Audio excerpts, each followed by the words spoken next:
Welcome. We're digging into the really powerful findings from the 2024 Disability Equality Index.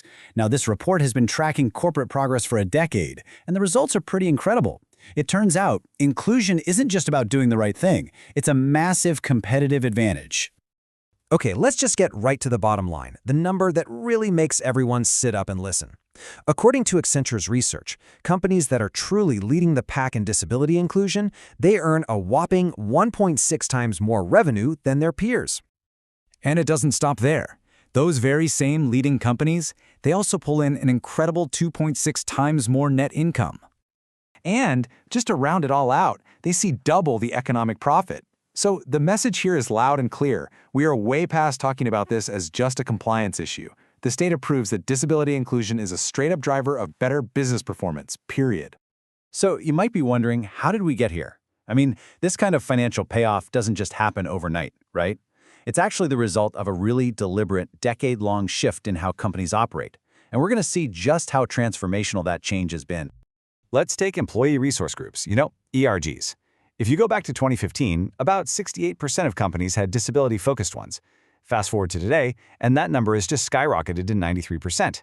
They've pretty much become a standard feature in any inclusive workplace. And this change goes way beyond just the internal culture. Look at this focus on digital access. The number of companies that have a policy requiring their digital products to be accessible has leaped from 44% to 71%. Now, this is huge because it means both employees and customers with disabilities can fully engage. Or what about the hiring process itself?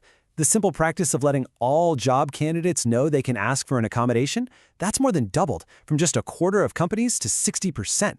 That shows a real shift in mindset, It's about removing barriers before they can even become a problem. And here's a look at the nuts and bolts that make it all happen. The use of a centralized fund for accommodations has almost doubled. This is an absolute game changer. Why? Because it takes the financial worry off an individual manager's budget, making it way easier for them to just say yes to whatever an employee needs to thrive. Okay, so those trends are amazing. But how do the leading companies actually pull it off? What's their playbook? Well, the report gives us a really clear blueprint for building an inclusive culture right from the very beginning. It all kicks off with this idea the index calls the adoption framework. Honestly, the best way to think about it is like a roadmap. It tracks how a new idea evolves from something only a few companies are trying out all the way to becoming standard operating procedure.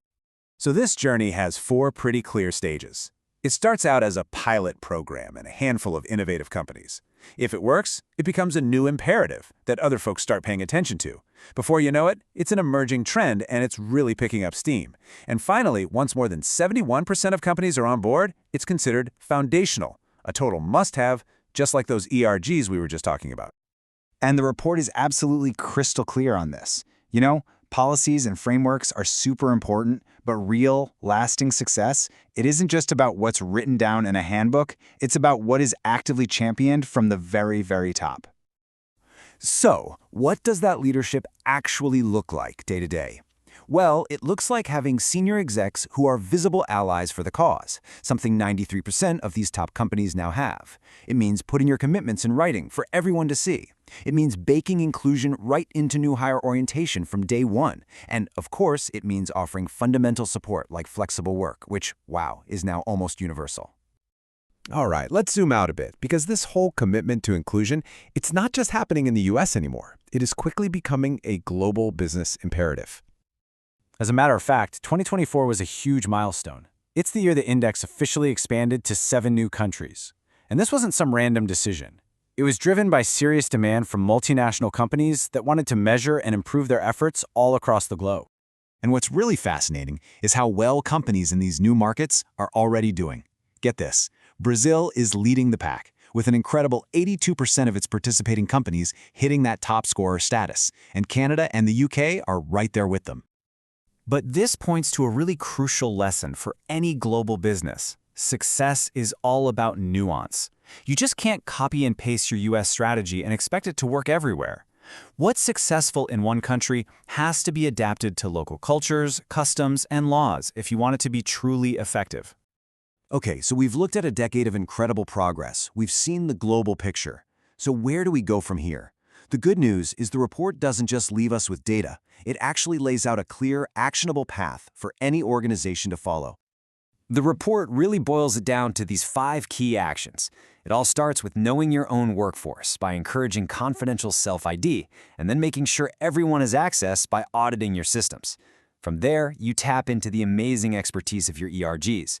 At the same time, you're modernizing how your board is governed to include disability. And finally, you look outward by making a conscious effort to spend more with disability-owned businesses. Which brings us to the final, really powerful question that the report itself asks. After seeing all the data, the amazing progress, and the undeniable business case, it basically turns all these insights into a direct challenge. It's a challenge to each of us and to every organization out there. So, are you in?